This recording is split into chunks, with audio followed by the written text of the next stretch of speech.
le temps, ce fameux temps. L'évolution et l'intégration de la conscience supramentale et le développement de ses apports créatifs et le temps font une et même chose. L'homme inconscient ne vit pas le temps comme l'homme conscient ou en voie de conscientisation le vivra au cours de l'évolution de la conscience supramentale sur la Terre. Pour la simple raison que le temps chez l'homme inconscient est une valeur psychologique déterminée par sa capacité égoïque, égocentrique, de pouvoir ajuster l'événement à son corps de désir. Dans le cas de l'évolution de la conscience supramentale, le temps prend une toute autre nouvelle définition en ce qui concerne les rapports de l'homme, tant avec l'événementiel qu'avec l'énergie en lui,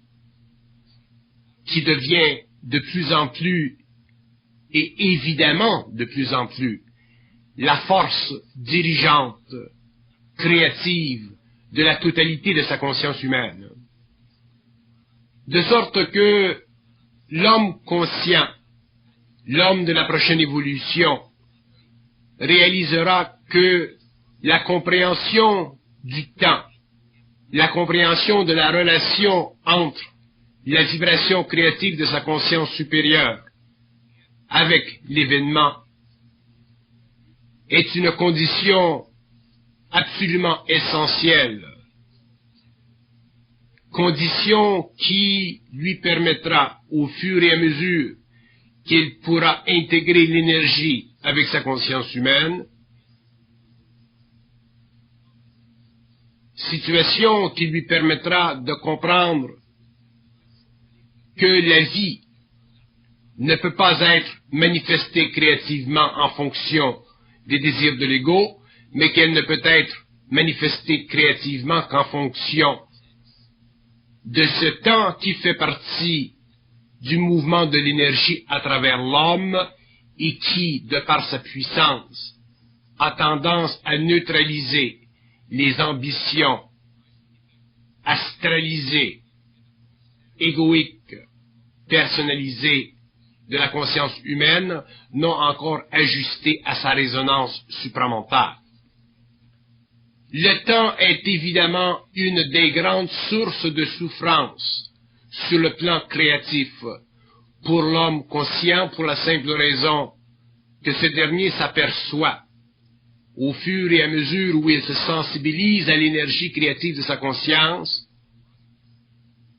que l'événementiel ne peut pas être facilement raccordé dans une certaine chronologie avec le corps de désir qui supporte naturellement la conscience égoïque de l'homme.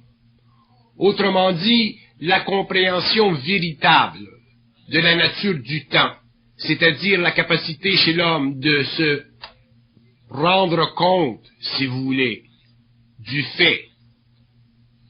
que c'est l'énergie en lui qui dicte le temps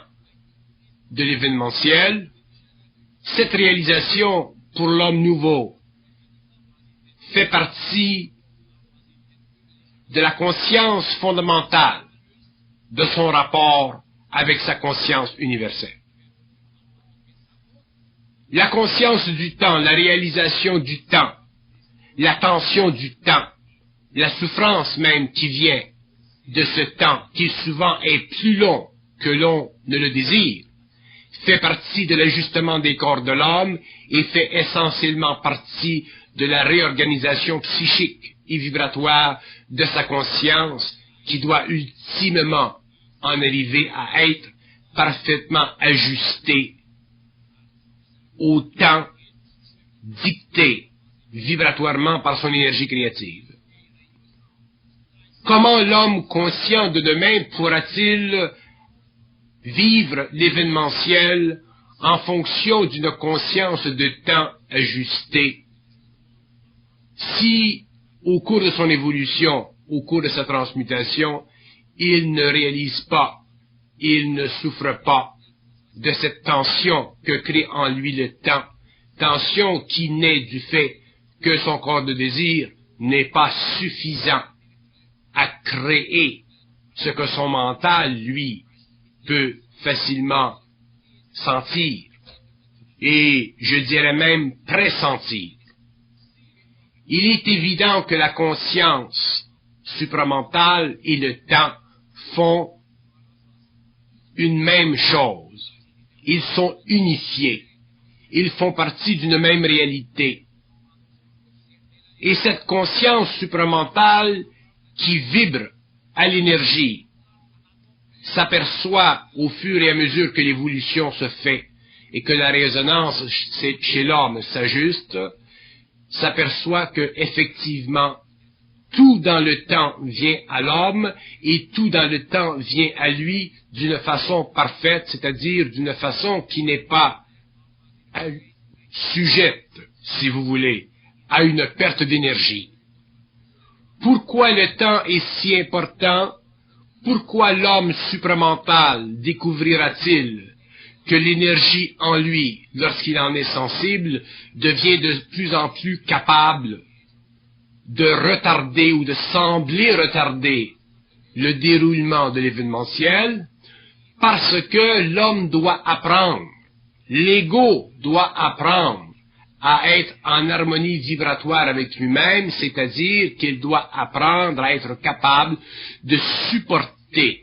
la tension du temps qui est nécessaire afin que se perfectionne la relation entre son énergie créative supérieure et son mental, son émotion et sa vitalité. Le temps n'est pas simplement une condition psychologique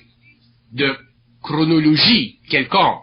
Le temps est effectivement le résultat de la descente dans la matière d'une vibration qui peut actualiser les événements dans un cadre créatif parfait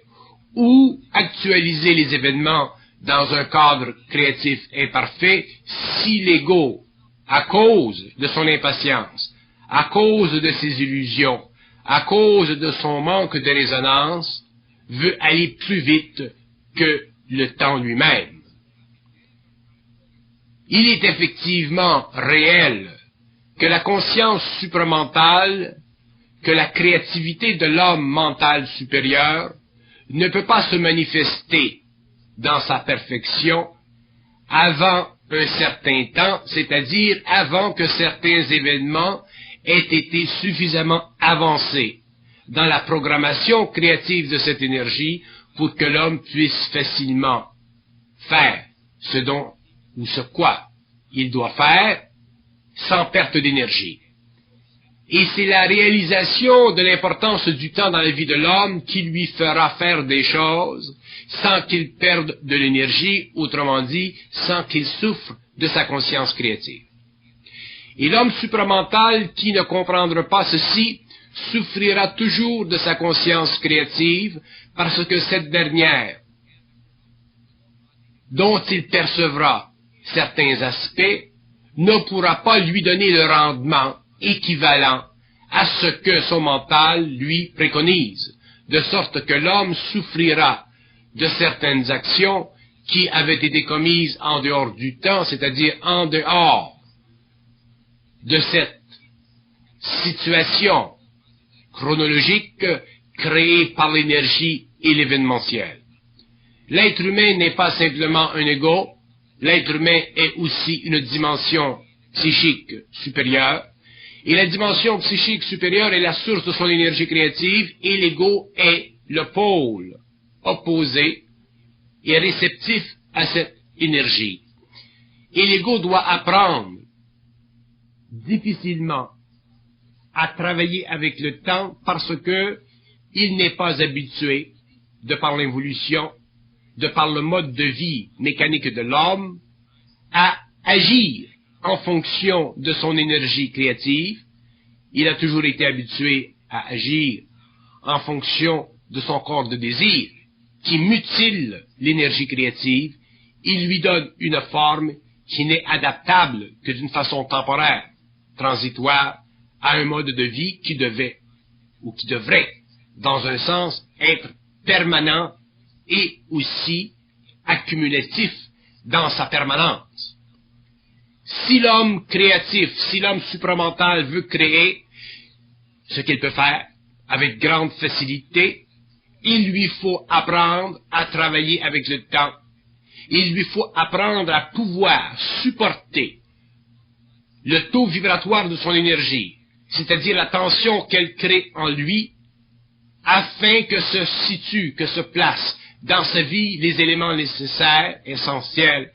à la construction rigoureusement parfaite d'une forme, ou d'une alliance, ou d'une organisation de forme, que l'on peut appeler un projet, qui puisse être parfaitement harmonisé à sa conscience créative. Sinon, l'homme conscient doit souffrir d'être en dehors de son temps réel, et il doit, ou il devra, vivre le temps irréel de sa conscience égoïque et en connaître les conséquences. Donc, il y va dans la compréhension du temps, non pas simplement une compréhension psychologique,